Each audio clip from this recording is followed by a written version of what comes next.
is that yung sahod ko kahit gaano ako kasipag, ganun at ganun pa din.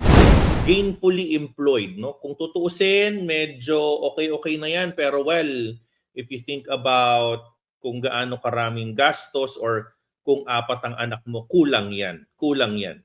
Okay? First item na gusto kong linawin. Alam mo, Kamiranda, one of my realizations nung ako ay nagtatrabaho sa corporate is that yung sahod ko kahit gaano ako kasipag, ganun at ganun pa din. Walang magbabago whether I stay long enough, lalo na kung buwanan yung sahod ko, wala akong overtime fee. I stay long enough or I don't, I will still get the same amount of salary. Ngayon, sabihin mo nang nag-perform ako ng maganda this 2024. Ang makukuha ko lang, most potentially, alam ko po